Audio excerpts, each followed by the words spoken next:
আসসালামু আলাইকুম দর্শক, আপনারা দেখতে পাচ্ছেন যে আজকে আমরা যে পরিবেশটা আপনাদেরকে দেখাচ্ছি এটা হচ্ছে বুড়িগঙ্গা নদীর যে পানি, এইগুলো পানি মানে পাইপ দিয়ে আসে পড়তেছে বুড়িগঙ্গা নদীতে।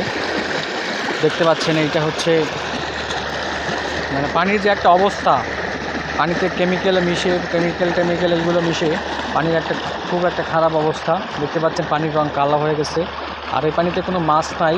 এখানে যে আমি অবস্থান করতেছি এখানে প্রচুর দুর্গন্ধ পানিগুলোর,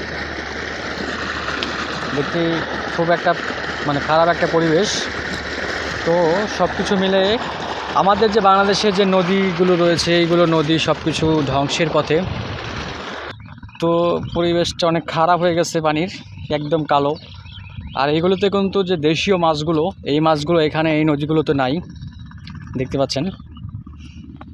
আর এখানকার যে মানে পানির যে একটা গন্ধ, খুব একটা খারাপ গন্ধ, এগুলো সচরাচর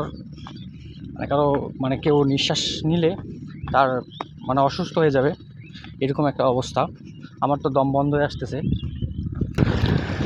সচরাচর এখানে কোনো মাছ দেখা যাচ্ছে না, দেখতে পাচ্ছেন আপনারা। পানির যে একটা কালার, যে পানির যে নদীর যে পানিগুলো, এই পানিগুলোর কিন্তু এখানে আসলে এই পানিগুলোতে যদি কেউ হাত দেয় বা মানে করে, তাহলে কিন্তু তাদের চর্মরোগ বা যেগুলো পানিবাহিত রোগ রয়েছে এগুলো রোগ হওয়ার সম্ভাবনা অনেক বেশি। তো আমি আজকে এখানে আসার পর দেখলাম যে খুব একটা খারাপ অবস্থা। তো দিন দিন আসলে এই নদীগুলো নষ্ট হয়ে যাচ্ছে।